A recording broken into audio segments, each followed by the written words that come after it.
No, que el Espíritu Santo ordenó, ¿no? Como él puso el orden de las Escrituras. Y de las epístolas de Pablo puso el libro de Romanos como primero. Entonces, nosotros le llamamos al Evangelio de Pablo el quinto Evangelio, porque contamos con Mateo, Marcos, Lucas y Juan, que son los 4 evangelios. Y está el quinto evangelio, que es el evangelio del apóstol Pablo. Pablo dice, no es que haya otro evangelio, todos se complementan en uno solo, ¿no? Que es el evangelio de nuestro Señor Jesucristo resucitado. No, gloria al nombre del Señor. Y bueno, sabemos todo que Pablo es el que fue constituido por Dios como apóstol, predicador y maestro de los gentiles, de la iglesia gentil. Y bueno, y él escribió la primera carta, y esto no es casual, ¿no? El Espíritu Santo la pone en este lugar porque en esta carta nosotros aprendemos la provisión, el lado de Dios para con nosotros. Dios nos enseña el lado provisional, es decir, ahora tenemos una nueva, estamos parados delante de Dios, no como pecadores, sino como hijos de Dios, ¿no? Eso no quiere decir que no cometamos algún pecado por ahí, pero aún así seguimos siendo hijos de Dios. Nacido hijo de Dios para siempre. No es que el pecado tiene poder para deshacer el nuevo nacimiento, de ninguna manera. El pecado no tiene poder para deshacer el nuevo nacimiento, ni para anular lo que Cristo hizo en la cruz del Calvario por cada uno de nosotros, sino porque la gracia es mayor, porque de donde abundó el pecado, sobreabundó la gracia. Gloria al nombre del Señor. Y vamos a leer, ¿no? Siguiendo con nuestra lectura, ahí en el capítulo 2 del libro de Romanos, pues en el caso de los judíos, alguno podía preguntarse, ¿qué ventaja tiene el judío sobre el gentil, ¿no? ¿Y de qué aprovecha la circuncisión? Pero Pablo, el apóstol, dice que ellos tienen muchas cosas a su favor. La principal cosa que ellos tienen es que a ellos se les ha sido confiada la palabra de Dios, ¿no? Los oráculos de Dios. Y estos no son afectados por aceptar o rechazar del hombre. Es decir, que la palabra de Dios es inalterable. Lo que hizo Cristo en la cruz del Calvario es inalterable. Es un hecho consumado, independientemente de lo que haga el hombre. Si lo rechaza, gloria a Dios. Si lo rechaza, desgraciadamente va a traer desgracia para su vida. Si lo acepta, gloria a Dios, él va a ser muy bendecido. Los hombres pueden pensar, ¿no? Que disponen de la palabra de Dios como ellos quieren. Ellos pueden hacer lo que quieren con la palabra de Dios, pero no es así, ¿no? Que disponen de los dichos de Dios en una manera fácil, por simplemente afirmar, ¿no? Que no creemos en ellos, que no creemos en la palabra de Dios. Entonces uno puede de alguna manera descartar la palabra de Dios así, tan fácilmente, ¿vio? O pueden desacreditar la palabra de Dios, ¿no? Por el testimonio de alguno, o de alguna persona que dice que es hija de Dios o que es hijo de Dios, y de esa manera ellos creen que pueden desacreditar la palabra de Dios. Muchos creen que pueden desacreditar el Evangelio de la gracia porque hay muchos que dicen que conocen la gracia y andan desordenadamente, pero de ninguna manera. El Evangelio de la gracia no puede ser alterado. El Evangelio de la gracia permanece en esta dispensación inamovible, ¿no? Es contundente. No, lo que la gracia dice es sí, amén. Lo que Dios dice es sí, amén. Independientemente del testimonio de algunos que por debilidad, por desconocimiento, ellos erran el blanco. Pero la palabra de Dios se mantiene firme. La palabra, la gracia de Dios, el amor de Dios hacia el hombre es inalterable.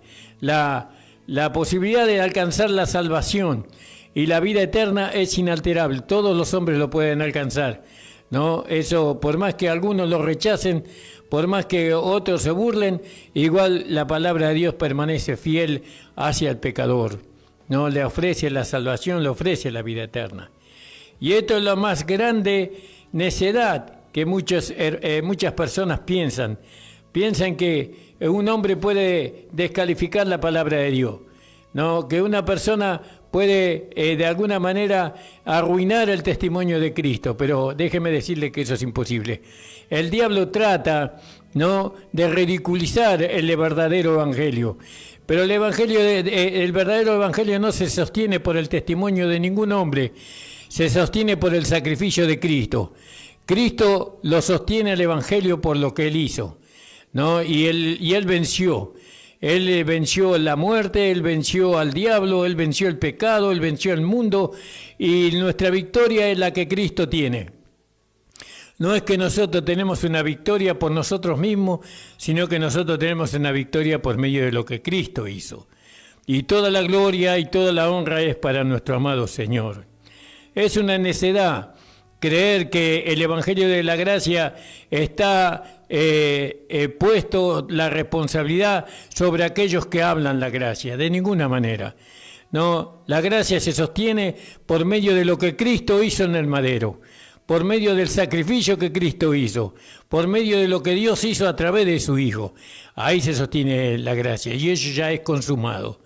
Gloria al nombre del Señor. Entonces, fíjese qué tranquilidad que trae a nuestra vida, que nosotros no tenemos que sostener, sino que la gracia de Dios nos sostiene a nosotros. Por eso muchos dicen, usted tiene que cuidar su salvación. Déjeme decirle que yo no puedo cuidar mi salvación, la salvación me cuida a mí, porque Cristo es mi Salvador, y Él me cuida a mí, yo no lo puedo cuidar al Señor. No con esta naturaleza humana que tengo, no con esta carne débil que tengo, no lo puedo hacer, pero Él puede cuidarme a mí, la salvación me cuida. No, por eso dice ocupaos dice, no cuidar, ocupaos de vuestra salvación con temor y temblor. Y muchas veces nos mandan a cuidar la salvación. ¿Cómo vamos a cuidar la salvación nosotros si somos débiles mortales? No somos hombres débiles en la carne. Cualquier tentación nos puede vencer, ¿no? Entonces, ¿dónde está la responsabilidad? La responsabilidad está en lo que Cristo hizo. Cristo nos salvó y Cristo nos sostiene en su mano. Yo no puedo perder mi salvación porque yo no la cuido a mi salvación. La salvación me cuida a mí. Y a veces hay fracaso, pero la salvación me va a sacar en victoria. A veces hay debilidades, pero la salvación me va a sacar en poder a mí. No, todo está en lo que nosotros entendamos, todo está en la fe que nosotros tenemos. Gloria al nombre del Señor. No podemos apagar, ¿no? Por así decirlo, no podemos apagar un fuego por decir no creo en el fuego, ¿no? El fuego está ahí, ¿no? Y por más que yo no crea en el fuego está. Bueno, gloria al nombre del Señor, está ahí, está prendido ahí, encendido ahí. De igual manera, los hombres no pueden anular el lago de fuego ni el juicio de Dios sobre el pecado por negar estas realidades, ¿no? No hay infierno, dicen. No hay condenación, dicen. Pero bueno, ahí está el lago de fuego. Y ahí está el infierno para aquellos que rechazan a Cristo como Señor y Salvador. Pero el Evangelio no es predicado para que usted rechace, sino para que usted reciba a Jesucristo. En este día usted puede ser salvo. En este día usted puede alcanzar a que su nombre sea escrito en el libro de la vida, para la vida eterna, para después de que usted deje de vivir en este mundo, entonces su espíritu y su alma se eleve al cielo y vaya a las moradas celestiales, vaya al descanso eterno. Sí, de ninguna manera. Antes, bien sea Dios veraz, sea verdadero, y todo hombre mentiroso. La incredulidad de los hombres no pueden cambiar la veracidad de Dios. No pueden cambiar lo que Cristo hizo en la cruz del Calvario. Cristo nos salvó, Cristo nos justificó, Cristo nos perdonó nuestros pecados, la sangre de Cristo borró el acta de los decretos que estaba en contra de nosotros, ¿no? Y ahora nosotros podemos recibir la salvación y la vida eterna, ¿no? Eso es así, eso está sostenido en lo que Cristo hizo, ¿no? Está sostenido. Y por más que yo rechace eso, por más que una persona no acepte a Jesucristo como Señor y Salvador, eso sigue estando ahí.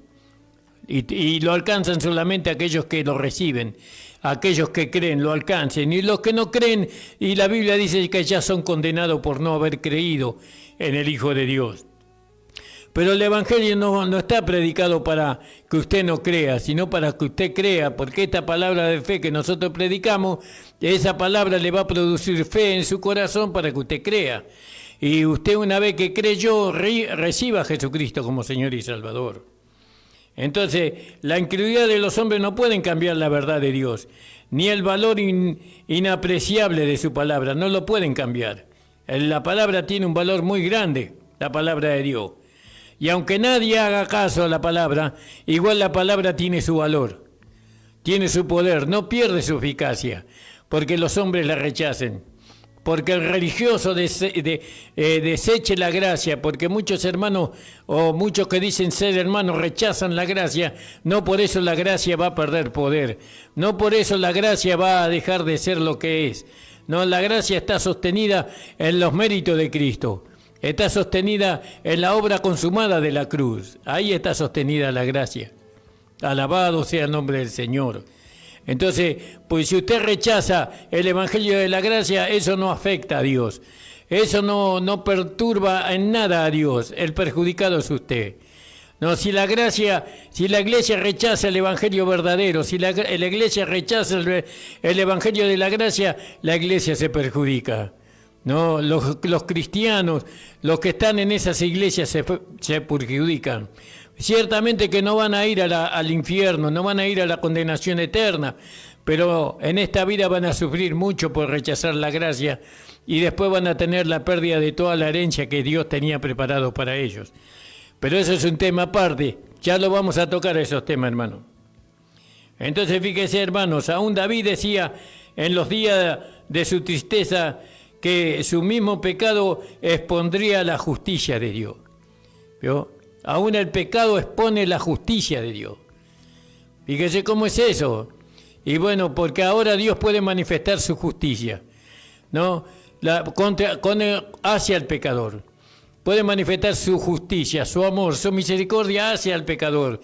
Entonces, ¿qué hace el pecado? Expone la justicia de Dios. ¿Vio? Pero se nos enseñó que el pecado expone la ira de Dios. Dios ya no está airado con el hombre, ¿no? Dios le da la oportunidad al hombre para que el hombre alcance la salvación y la vida eterna, para que el hombre pueda escribir su nombre en el libro de la vida, para que el hombre pueda alcanzar la bendición y no la maldición. No, toda maldición la recibió nuestro amado Señor Jesucristo en la cruz del Calvario. No, aquella maldición que estaba para el pecador, Jesucristo la recibió. Aquella maldición que estaba para el cristiano, Jesucristo la recibió. Solamente debemos creer que ya no estamos bajo maldición, sino que ahora estamos bajo bendición, por medio de lo que Cristo hizo. Alabado sea el Señor. Y en eso es inalterable las cosas, ¿vio? La gracia, el Evangelio de la gracia nunca va a dejar de ser la expresión de Dios para esta dispensación. En el único lugar donde se expresa Dios es en la gracia, con la gracia. Por eso dice la gracia reine por medio de la justicia. ¿Y qué es la justicia? Cristo es nuestra justicia. Él alcanzó la justicia que nadie pudo alcanzar, la alcanzó Él. Y ahora Él nos impartió su justicia. Es decir, que nos hizo justos delante de Dios. ¿Qué significa? Que ahora Dios ya no nos puede ver como pecadores a nosotros, sino que nos ve como hijos, ¿no? Y como hijos, Él nos quiere bendecir, siempre quiere bendecirnos. Es como nosotros, nuestros hijos. Nosotros no podemos ser mejores que Dios. Yo veo a mis hijos y siempre quiero bendecirlos. No tengo todas las posibilidades que tiene Dios para bendecirlos, pero Dios tiene posibilidades máximas para bendecir a sus hijos. Solamente sus hijos tienen que creer. No tienen que creer en su lugar de hijos. A veces ellos creen que no son merecedores del amor o de las bendiciones que tiene Dios para ellos. Pero somos merecedores a partir de que somos sus hijos. Y Dios se compadece de nuestras flaquezas, porque también Él estuvo un cuerpo humano para aprender a compadecerse de nosotros que tenemos humanidad. ¿Vio? Gloria al nombre del Señor. O exclama alguno, si este es el caso, ¿por qué entonces debo ser juzgado como pecador? ¿Vio? Y ya no es juzgado uno como pecador. Una vez que creyó, no. Si la justicia de Dios está magnificada por nuestra injusticia, hagamos males para que vengan bienes, ¿no? Tampoco es así, ¿no? Como dice el versículo 8 del capítulo 3, creo que dice, de Romanos. Porque, ¿por qué no decir como ¿por qué no decir como somos blasfemados y como algunos dicen que nosotros decimos, hagamos males para que vengan bienes? La condenación de los cuales es justa. ¿Vio? ¿Cómo vamos a pensar, no, que ahora que somos justificados vamos a ser guiados por Dios para hacer mal? La justicia no solamente es una posición, la justicia es un estado. ¿No? Ahora tenemos una vida que nos conduce, que es una vida de justicia. Esa justicia nunca nos va a llevar a pecar, jamás. Cuando nosotros nos apropiamos de lo que Dios dice, no que nosotros ahora somos justos, que Él nos ve justo a nosotros, nos ve sin pecado, eso a nosotros, esa vida que hemos recibido nunca nos va a llevar a pecar. Lo que nos lleva a pecar es la carne, pero no es la vida de Dios que está en nosotros. ¿No? La carne siempre es enemiga de Dios, siempre, hasta el último día que vivamos en esta tierra, la carne es enemiga de Dios. Pero la carne, con el tiempo, va a estar bajo el poder del Espíritu Santo, y el Espíritu Santo le va a llevar a la carne a vivir como un esclavo y servir al Espíritu, ¿no? Pero eso se logra con el tiempo, por medio de aprender la palabra de Dios, ¿no? Bueno, entonces dice, ¿no? Como algunos afirman que calumniosamente, dice Pablo, ¿no? Porque Pablo enseñaba tal presunción. Porque él dice más bien que la condenación de aquellos que dicen que ahora porque estamos bajo la gracia podemos pecar, la condenación de los tales pecadores presuntuosos es justa. ¿Quién puede decir una cosa así? ¿No? Que ahora hagamos males, ¿no? Porque ya somos justificados. Eso lo puede decir un pecador, pero no un hijo de Dios. Un hijo de Dios no puede pecar. Aquel que es nacido de Dios no peca, dice, no practica el pecado. No, dice el apóstol Juan. Nosotros somos hijos de Dios y amamos la justicia. Si usted es un hijo de Dios, usted ama la justicia, ama la rectitud, ¿no? Ama la obediencia a Dios. Usted ama. Hay a veces que no la podemos manifestar, pero ese es otro tema aparte, ¿no? Nosotros no enseñamos que ahora que somos justos, ahora podemos pecar. Ahora que Dios no nos puede juzgar como pecadores, ahora podemos pecar. No enseñamos nosotros así. No, nosotros decimos que aquel que es justo es guiado por una vida de justicia, y la vida de justicia no los lleva a pecar, sino los lleva a vivir una vida sin pecado. Sin pecar, nosotros no presentamos nuestros miembros para servir a la inmundicia y a la iniquidad. Nosotros presentamos nuestros miembros a Dios para servir a la justicia ahora. Es completamente diferente. Entonces, fíjese. Pero otro dice, ¿no es judío mejor que el gentil porque ellos tenían el privilegio de poseer la palabra de Dios? En ninguna manera, dice Pablo. ¿No? En ninguna manera. Estos mismos escritos testifican contra el judío. Hablan contra el judío, contra el hombre religioso, como hemos hablado. ¿Quién era el judío? El hombre religioso. No, ahora muchos dicen, nosotros somos judíos ahora. No, nosotros somos cristianos. Somos hijos de Dios. Eso es lo que dice la Biblia. No somos judíos. No tengo nada en contra de los judíos, no, porque los judíos también pueden aceptar a Cristo como Señor y Salvador y integrarse en el cuerpo de Cristo. Los judíos, los israelitas, no, la salvación está para ellos también. No, sabemos que no todos van a ser salvos, pero bueno, la salvación se le ofrece también a ellos. ¿Quién le ofrece? Dios. Como así también contra los gentiles. La palabra habla tanto contra los judíos como contra los gentiles. ¿Dónde lo vimos eso? En el capítulo 1, versículo 18 hasta el 32, y del capítulo 31, perdón. Espere que me voy a fijar bien porque no quiero decir algo. Hasta el 32 dije bien, y del capítulo 2, ¿no? Versículo 1 hasta el capítulo 3, versículo 9 creo que es. Habla del judío ahí. Entonces, fíjese lo que dice el Salmo 42. Salmo 42, 2 creo que es. A ver si es así, 42. No, me estoy equivocando. Creo que es el Salmo 14, versículo 2. Y si no es ahí, ya no me acuerdo, hermano. Jehová miró desde los cielos sobre los hijos de los hombres, para ver si había algún entendido que buscara a Dios. ¿Vio? Eso dice la palabra. Jehová miró desde los cielos sobre los hijos de los hombres para ver si había algún entendido que buscara a Dios. Luego continúa lo que él vio. Ha sido llamado el retrato del hombre dibujado por la inspirada pluma del Espíritu Santo, ¿no? Es una fotografía moral, una fotografía, veo que tiene un lado oscuro, un lado negro. Comienza por fotografiar la condición de su garganta, que eso es lo que vamos a leer, ¿no? ¿Cómo es el hombre? ¿Cómo es el hombre su naturaleza? ¿No? Y empezamos a leer sobre la garganta, ¿no? La cual está comparada con el sepulcro, la garganta. La corrupción de la muerte está en cada aliento, aún sin palabra u obra de pecado mencionado. Es decir, que el hombre, tanto judío como gentil, está descrito en el capítulo 3, en el versículo 10 en adelante. ¿Cómo es el hombre sin Dios? Bueno, vamos a leerlo, ¿sí? ¿Usted tiene su Biblia? Bueno, el hombre sin Dios, tanto judío como gentil, tanto moral como religioso, porque hay muchos religiosos dentro de las iglesias, ¿vio? Hay muchos religiosos y ellos no tienen a Dios. ¿Y cómo son ellos? Fíjeselo como dice la Biblia, cómo lo describe a ellos.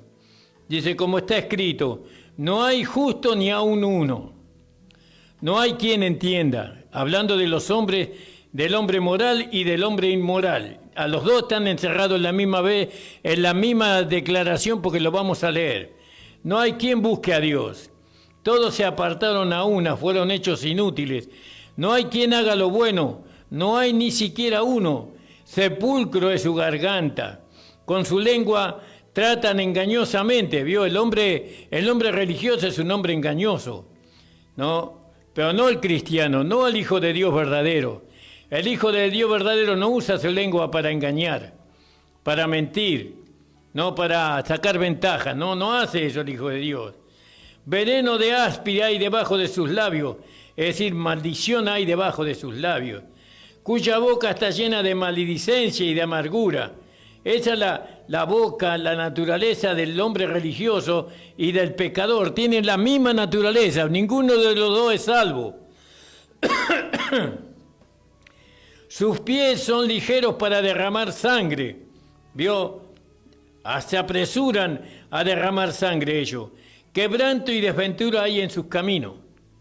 Disculpe, hermano, voy a tomar un poquito de agua.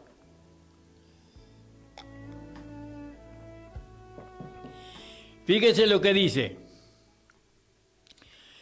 En el 14, cuya boca está llena de maledicencia y de amargura.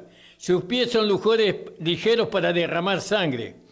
Quebranto y desventura hay en sus caminos. Quebranto y desventura. ¿Vio cuando usted se encuentra con un supuesto hermano? Y lo único que le trae es problema. Tenga cuidado. El Espíritu le está mostrando algo ahí. Un hermano en Cristo siempre es de bendición. Siempre. No a veces. Siempre es de bendición. Nosotros somos de bendición, ¿sabe por qué? Porque tenemos a Dios en nuestro espíritu, tenemos a Dios en nuestra alma. Un hijo de Dios no puede ser otra cosa que de bendición. Ahora, pero hay un hermano que siempre me encuentro con él y siempre tengo problemas. Siempre con situaciones difíciles y me meto a querer ayudarlo y todo me sale mal.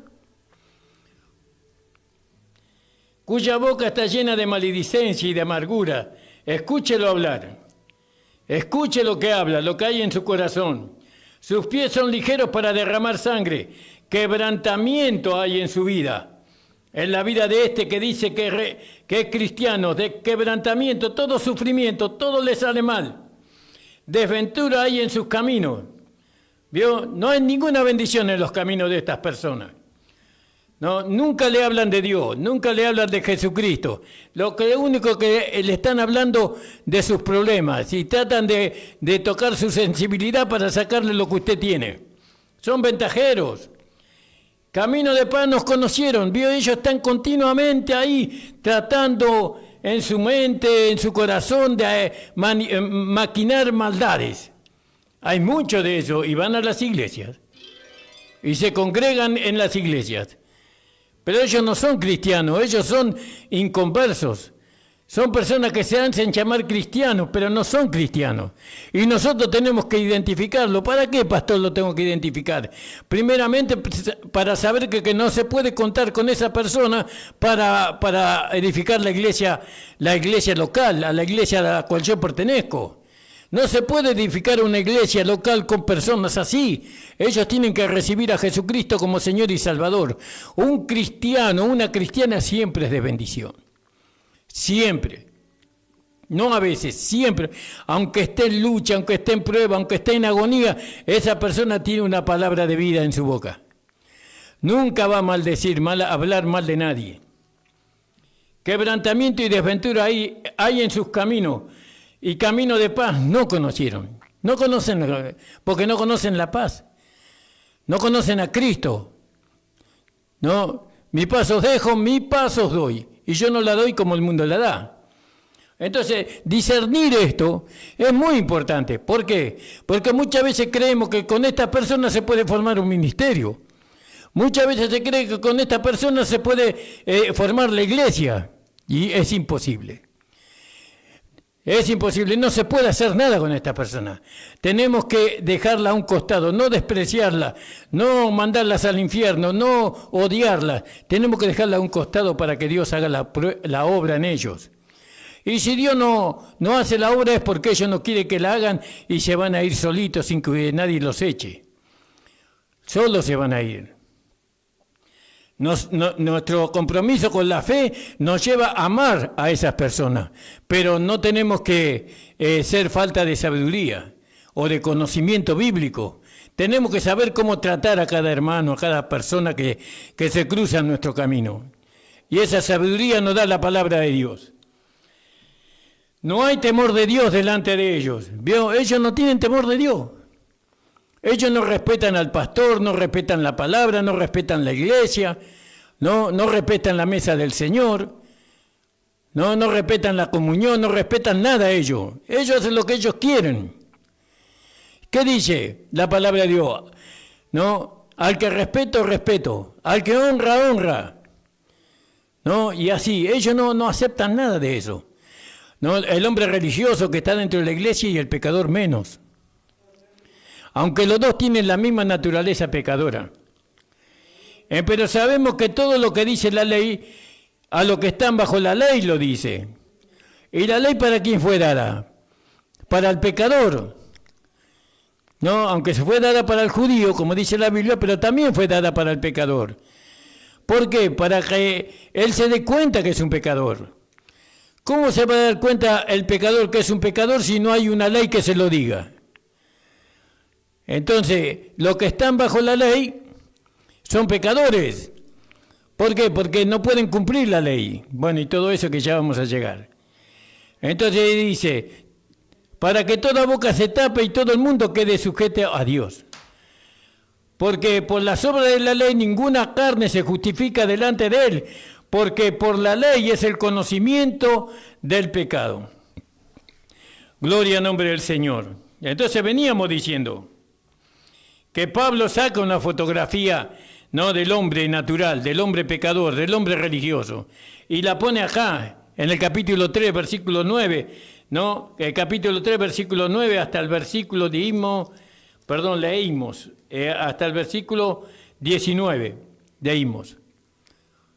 ¿Se da cuenta por qué la iglesia muchas veces es contaminada, ¿no?, por aquellos que tienen una naturaleza todavía pecaminosa? Muchos hermanos dentro de las congregaciones pastores, evangelistas, ¿no? Que se hacen llamar pastores y evangelistas puestos por Dios, todavía no han nacido de nuevo. No tienen el nuevo nacimiento. Porque si tuvieran el nuevo nacimiento, esas personas manifestarían una vida completamente diferente, pero manifiestan una vida de pecado, una inmundicia. Cuando hablan están llenos de muerte, están llenos de veneno mortal, dice. No hay paz. No conocen los caminos de la paz, dicen ellos. Estamos hablando, hermanos, del libro de Romanos. Se entienda bien. Acá no es un ataque a ninguna persona particular, ni a ninguna denominación, ni a ninguna iglesia, en nada. Yo estoy hablando de lo que la palabra está diciendo en el libro de Romanos.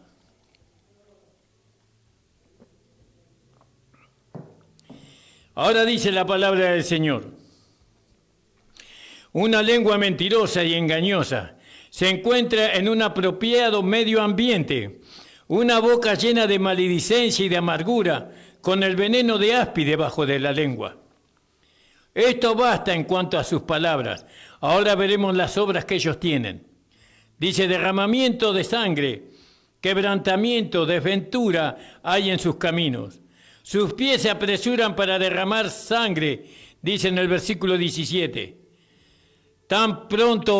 Siempre están prontos para ofender. Siempre están preparados para defenderse de cualquier acusación. Siempre están preparados para herir al otro, no para consolar al otro. ¿Por qué hacen estas cosas? Y porque ellos son guiados por una vida que no es la vida de Dios. No es la vida de Dios. Dios consuela, Dios de alguna manera trata que aquella persona que viene a Él se sienta mejor, trata de que esa persona pueda ser vivificada, pueda alcanzar la alegría, el gozo, la felicidad. Pero estos hombres no. Cuando hablan siempre hieren, siempre ofenden. La tristeza vigila su paso, mientras la muerte guarda su puerta. ¿No es esto así? ¿No es esto así? ¿Usted no se encuentran con personas que dicen que son cristianos y que son un problema? Son un problema sino porque simplemente no tuvieron un nuevo nacimiento, simplemente no son cristianos, no son nacidos de nuevo. Usted puede saber si una persona es cristiana por el nuevo nacimiento. Cuando nosotros tenemos nuevo nacimiento, tenemos una vida que no teníamos antes. Esa vida está llena de pensamiento, de sentimiento y de una dirección completamente diferente a la que teníamos antes. ¿Vio? Ya estamos para edificación, ya estamos para consuelo, ya estamos para perdonar, ya estamos para sostener, ¿no? Para alentar a aquel que no tiene fuerza. Cambia completamente nuestra conducta, nuestra vida, nuestros sentimientos, nuestros pensamientos, ¿no? Miren las guerras para la prueba. ¿Quién podrá haber creído que los bárbaros y mucho menos las naciones civilizadas podrían haber sido culpables de tanta crueldad, de tanto odio, ¿no? ¿Dónde se manifiesta la maldad del hombre? En la guerra. Estas personas siempre están en guerra con ellas mismas, con la vida que tienen, ¿no? La vida que tienen los vuelve más malos de cada día. Pero Dios nos cuenta lo que Él ve en el hombre, aunque sea religioso. El religioso es tan malo como el pecador. El religioso es tan malo y tan venenoso,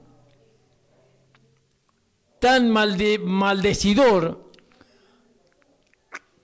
que el pecador. Por eso, ¿qué pasó en nuestras iglesias amadas? ¿Qué pasó en nuestras congregaciones? Hombres que no son salvos se pusieron arriba de los púlpitos.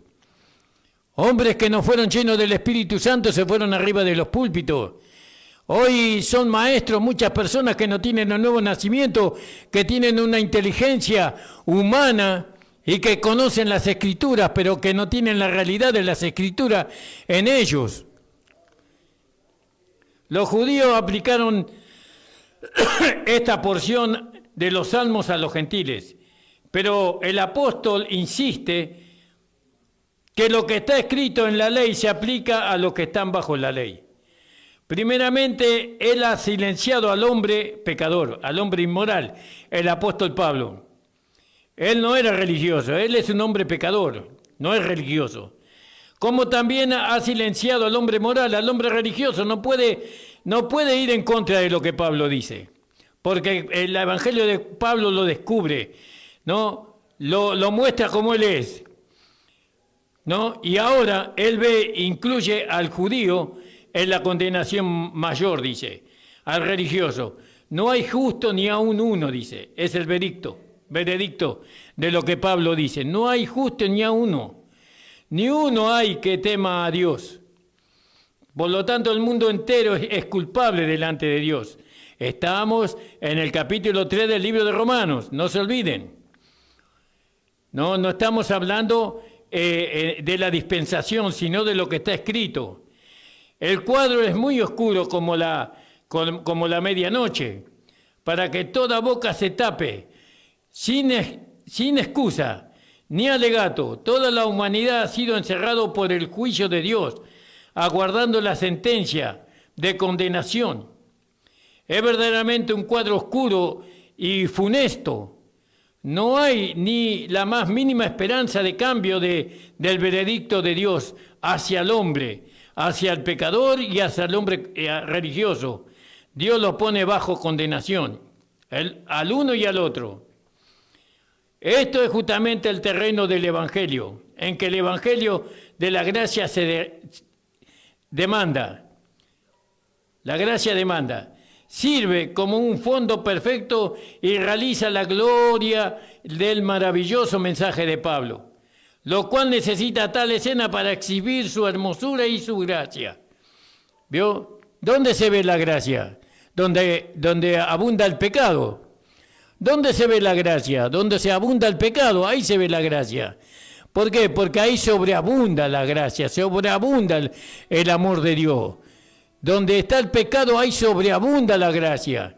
Y ahí se ve la gracia, la hermosura de Dios.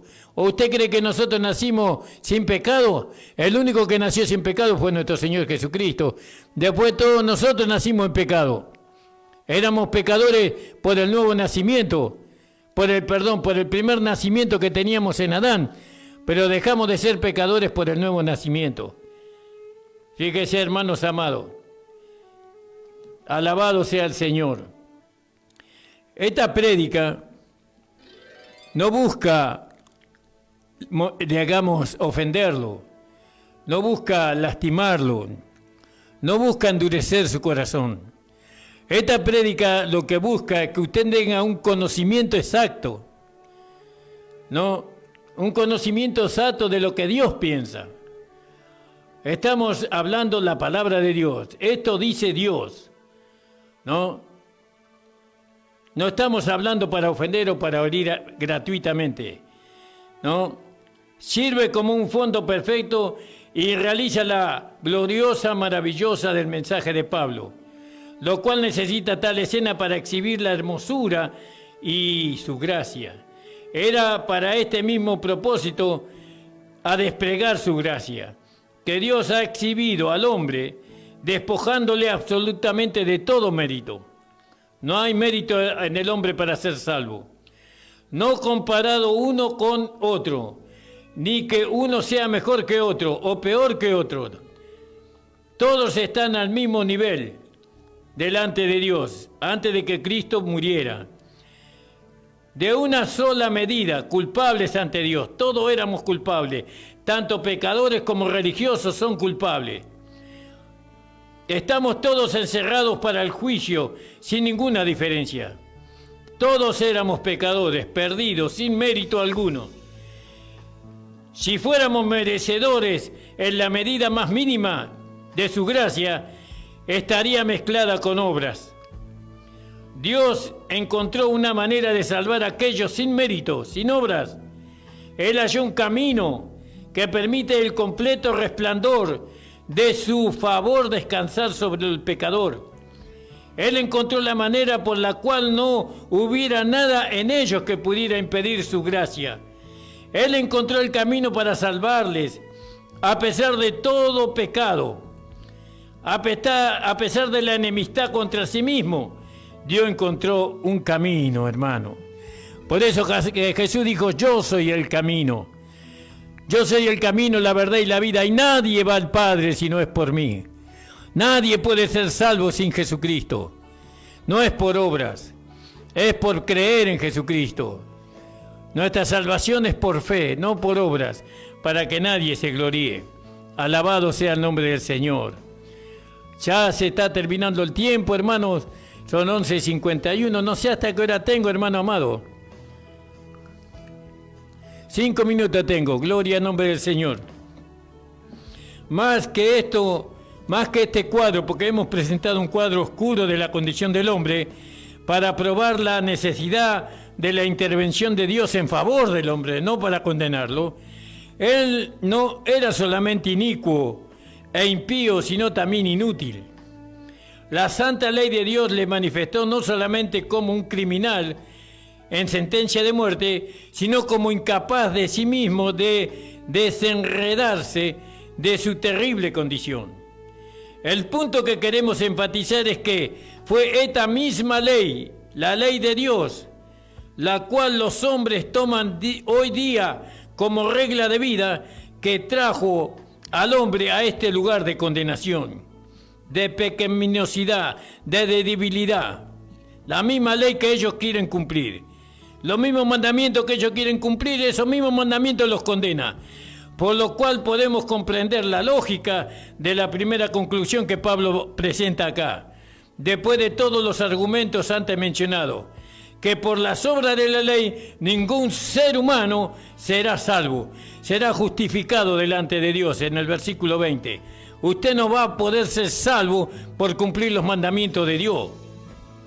Aunque usted trate de cumplir los mandamientos de Dios, aunque usted cumpla los mandamientos de Dios, todo, usted no va a ser salvo por eso. El único camino de la salvación es Jesucristo. Es creer en Jesucristo. Es decir, que sobre la base de la obediencia hacia la ley, ningún hombre tiene la esperanza alguna. Pues como hemos dicho, es la ley misma que prueba al religioso culpable y encierra a todos los hombres bajo el juicio de Dios. Porque si el judío encontró la ley como un yugo y no podía cumplir sus requerimientos absolutos, eso usted lo puede leer en Hechos capítulo 5, versículo 10, ¿qué otro hombre puede hacerlo? Como uno ha dicho apropiadamente, la ley es como un espejo que nos muestra cuán sucios somos, pero que no tiene poder para lavarnos de la suciedad. Nosotros leemos que por la ley es el conocimiento del pecado, pero es la sangre de nuestro Señor Jesucristo, aleluya, que nos limpia de todo pecado, lo cual ley manifiesta. Primera de Juan 1:7. Las obras de la ley son simplemente el esfuerzo débil del hombre a cumplir los requerimientos de Dios. Por esos esfuerzos, él espera propiciar a Dios y ganar su favor. Pero al principio Pablo nos ha dicho del estado miserable del hombre. Él bloquea cualquier propósito de reforma, de declarar que el caso del hombre es irremediable. Él no solamente se encuentra en el albañal, lo que es más, él no puede levantarse ni salir del barro. Él no puede hacer ninguna cosa para justificarse delante de Dios sobre los principios de las obras. Ninguno será aceptado. Gracias le damos al Señor, hermano. Hasta aquí por hoy. Hay mucho más para hablar, hermano, y lo vamos a seguir hablando. Este libro comienza con esta dureza, pero termina con una hermosura, con palabras tan hermosas. No deje de escuchar. Tal vez esta prédica a usted le habrá sonado, por así decirlo, muy pesada. Pero así es el hablar de Dios. ¿no? Dios produce la herida, pero después la cierra. No, yo le invito a usted que siga escuchando los programas que estamos haciendo en la radio La Predicadora, la 94.1, acá en La Ferrere, todos los lunes, de 11 a 12 del mediodía. Lo invito a que siga escuchando nuestro programa, que nos mande sus comentarios, lo vamos a leer, y si tiene alguna pregunta también la vamos a responder.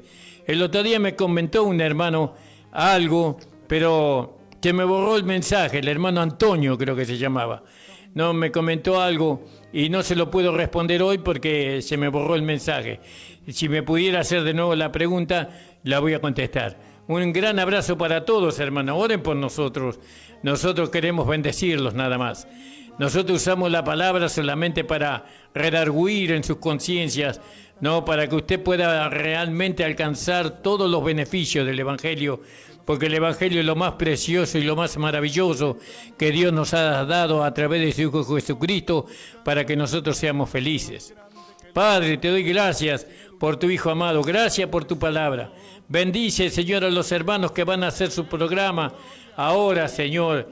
A nuestro hermano Sergio, Señor, ayúdalo también a su compañero, Padre. Oh, Señor, bendícelos, ayúdalo en todo, Padre. En el nombre de Jesús, Señor, confirma esta palabra en los corazones de los hermanos, en los corazones de las hermanas, Señor. Edifica, Señor, un templo, Señor, una casa para ti en ellos, Señor, a fin de que tú puedas morar y guiarlos a ellos a toda verdad y a toda justicia. En el nombre de Jesús. Amén. El Señor le bendiga, hermanos. Donde mis ovejas se sientan seguras y llenas de paz, donde mi palabra sea su alimento, allí quiero morar.